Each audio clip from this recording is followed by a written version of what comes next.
Alright everyone, welcome back as always, and thanks for supporting us through the years. But it's time again to go balls deep and cover my analysis for Boruto Chapter 32.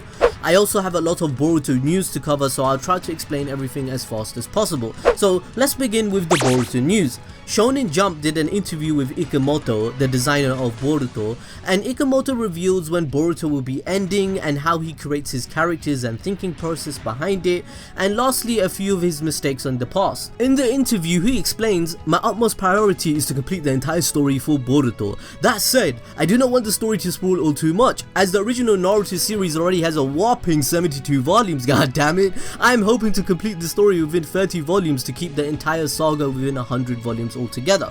So Boruto Shippuden started in volume 28 in chapter 245. That is when we got the time skip with Naruto and everyone growing up. But a key detail that I have noticed is that Ikemoto states that he wants the entirety of the Naruto saga to complete within 100 volumes. So this must mean that he may not be doing a Boruto Shippuden time skip. He will probably do this within the said 30 volumes, halfway through the entire series, where we see Boruto become 16 years old against Kawaki, which we saw in the first episode of Boruto. Keeping that in mind, Boruto already has enough content of 8 volumes, so this means that the manga is already 25% complete. We receive 12 chapters a year, which equates to 3 volumes a year, so by my goddamn calculations, if I'm doing this right, I didn't fail maths right, we have at least 7 more years of the Boruto manga. Each Boruto chapter is 40 pages, which equates realistically to 2 normal weekly chapters. So Ikemoto also said that he is happy the Boruto manga is monthly and he has no plan on changing it to a weekly or bi-weekly basis. So hopefully the pace of the story picks up, that makes everything amazing and worth the wait, right? There is a lot of things that they need to cover, like Sarada's Mangekyo Sharingan, the Otsutsuki King invasion, because we know Kaguya was a princess, so there must be a king, the Jigen and Kara arc, who will be the next Hokage, the final battle between Kawaki and Boruto, who is Mitsuki and the truth behind him. There's endless more things we can come up with, right, and there's so much to cover, so I really do hope they do not rush the Boruto manga like Kishimoto did with Naruto in the last 30 chapters. So to me, it doesn't look like they are planning to do a Boruto Shippuden, but at the end of the day, we all know what this is about. Here comes the money. Here we go. Money talk. Here comes the money. Money, money, money. Dollar, dollar. Dollar, dollar. Money talks, we all know this, and if the editors and companies want Boruto to continue on since it's consistently top 5 in Japan, it's 100% going to happen, so all of this is speculation at the end of the day. What I also admire is that they admit their mistakes, and when you can self-reflect and be introspective, that's the only way of motivating yourself to improve, right? So Ikemoto admits that, and he says, "I am careful when depicting Boruto interacting with other characters, as they often tend to affect my style. For example, when Boruto interacts with Tento, a character introduced in manga chapter 11, there are so many scenes where Boruto exposes his childish emotions that drawing them becomes slightly childish as well. After Kawaki joined the story, Boruto started to look overgrown sometimes because Boruto turns visibly rebellious in the presence of Kawaki. Such fluctuations in my expressions are where I need to tackle in the future." So come on guys, at least give the guy some credit. He's trying his best, and you know, he can see what he's doing wrong. They even criticize themselves, give them some goddamn respect, man. They even said they give Sarada a bit too much fan service, and I did that hilarious meme.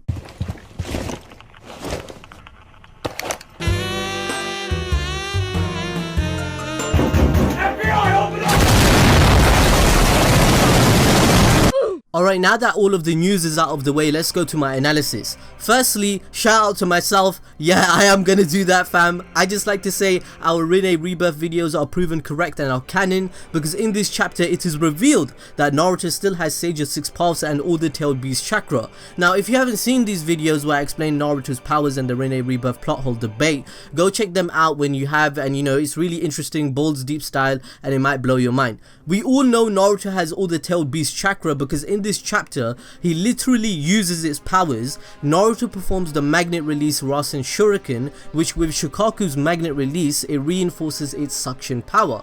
Naruto likely used this particular Rasengan technique because of his battle intelligence. We have to give him some praise. And he knows Delta is part cyborg, so doing magnet might be more effective. He needs to create an opening against her due to her dojutsu of absorbing techniques. So the magnet Rasengan immobilizes the person too, so since it it landed correctly, it would allow him to interrogate and capture Delta whilst destroying all her leg placements at the same time. It would have worked. However, as we saw, Delta also has regeneration powers and she grows her legs back. Now, Naruto states himself that Delta's regeneration seems to be different. It's caused by her scientific ninja tools created with inorganic technology. So no matter what he does to her arms and legs, she can just regenerate them back whenever she wants. Now, during Naruto and Delta's fight, we can see Delta get a few hits in and damaging Naruto. So this could be explained because of Delta's unorthodox fighting style and having new abilities Naruto hasn't seen before.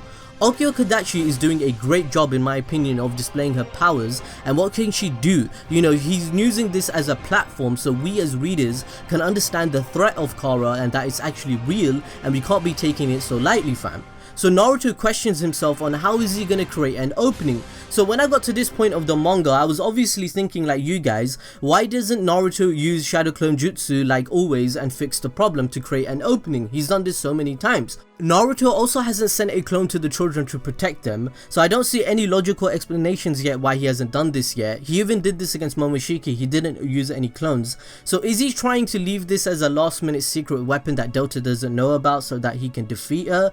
I mean, as a writer, you can use this for the plot for it to make sense, because they have also established that Delta is more ignorant of the ninja culture than she thinks. Now if we think about it, Naruto can create clones to go underground for example, and grab Delta's legs to keep her in position long enough for him to absolutely destroy her in one jutsu. He has done this before against Neji for example, even Kakashi has done this against Obito, so hopefully we are going to see this happen because Delta does the unthinkable later on in the chapter and she tries to kill Himawari, fam.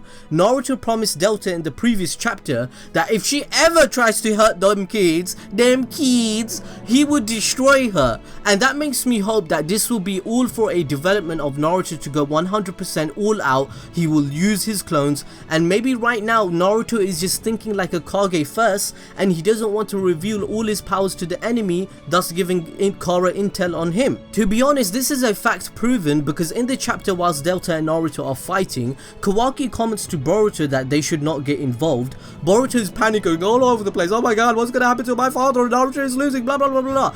This just proves his ignorance and difference to Kawaki in controlling their emotions. It's a juxtaposition of the two. Kawaki has learnt through his childhood that being over emotional isn't good for him and he's more of a reserved person.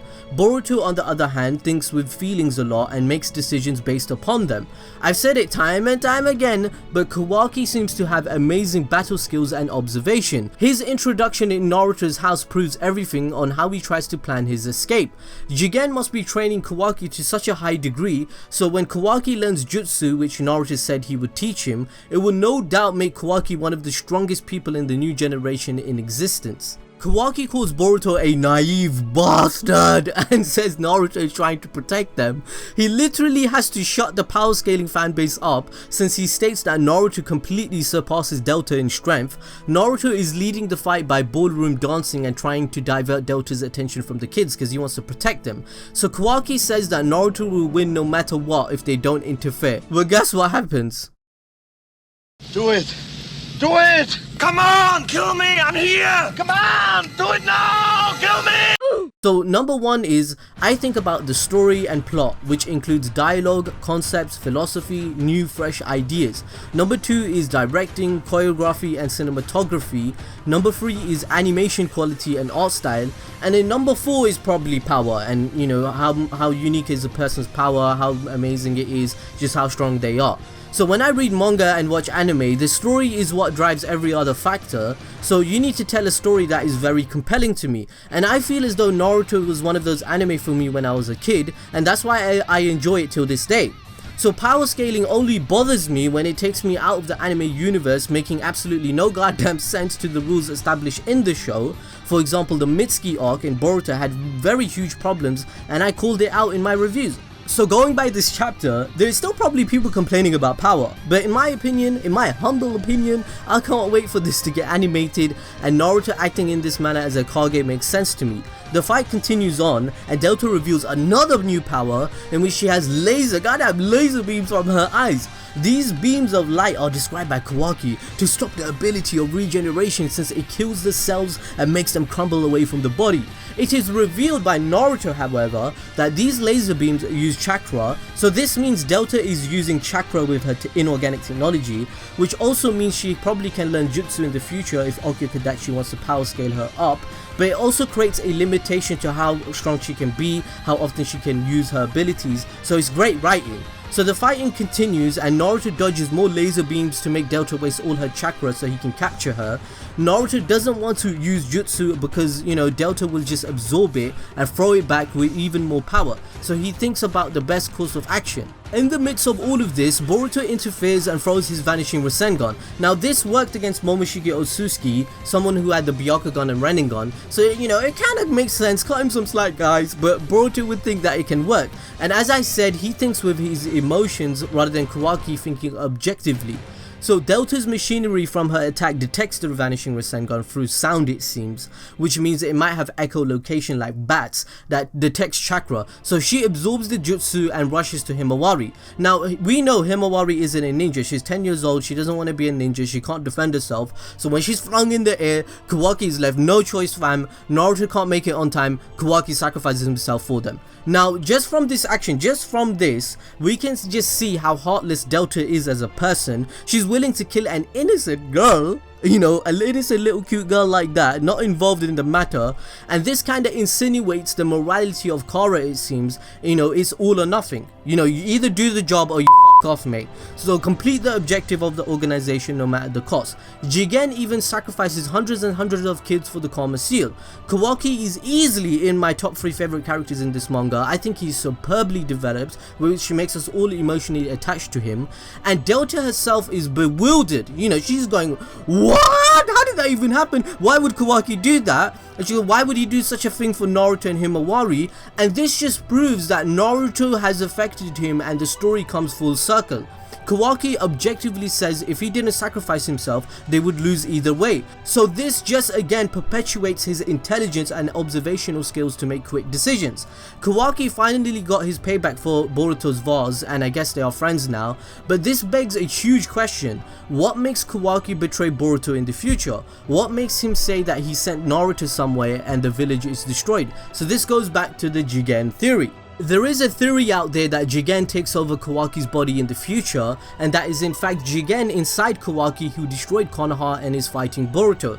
But on the other hand, it can be argued that Kawaki has been shown to be objectively base, and in previous chapters he says no matter what and at any cost he wants to get rid of the seal. So if that means he has to fight Boruto, I can also see that being happening or being the case if Okyo-Kadachi wants to go that way. If Jigen took over Kawaki's body, which seems plausible due to the weapon staff that he has in the future, which is shown to be Jigen's staff weapon whilst training Kawaki. In addition, Jigen has been shown to be in a rush for a vessel. When the doctor said at Kara, he said, we can wait and gather more children, he said, no, I don't want to do that, I don't have time for that, something like that. That is why he sees Kawaki to be so precious and he calls him a vessel, that he granted him a seal, which a vessel by definition is implied to be something that is a hollow container. It could mean Jigen takes over Kawaki's body in the future, and that is why he betrayed Naruto and Boruto with his surprise attack. The Kawaki that we know that has sacrificed himself, you know, he can't regenerate now, he cares about Naruto clearly, so one way or another something really bad must have happened to betray his trust in Naruto to cause him to fight Boruto, and that possibility could be Jigen. Maybe Jigen is an alien and the Karma Seal has been proven to have Otsutsuki residing within them, so Jigen wants to get rid of the Otsutsuki that is trying to take over him by passing it on to Kawaki. That would actually be an insane plot twist and make sense. So now, how is Kawaki gonna get his arm back now that it's destroyed? I think in this weakened state, it's actually easier for Kashin Koji to infiltrate now, and he might use reverse summoning to take him away. Kawaki won't be able to defend himself now, and Naruto is too distracted with Delta. Kashin Koji has been watching the whole time, so if Koji takes him away and presents him back to Jigen to repair him and get him healed because he's the precious vessel, it will further reinstate his position at Kara because they suspect him to be a spy right now. now, because right now we know Kashin Koji has his own intentions and plan. He seems to be a double agent, and he wants to gain Kara's trust and Jigen's trust, right? Delta seems to be doubting him. And you know, another thing to note is that Delta also has a vanishing Rasengan at her disposal now against Naruto, so this will likely cause a problem in the next chapter. Overall, I think this was great. I love the manga and the direction it's going. Let me know what you guys think in the comment section below and what you believe. Follow me on Instagram and Twitter, and I'll see you guys next time.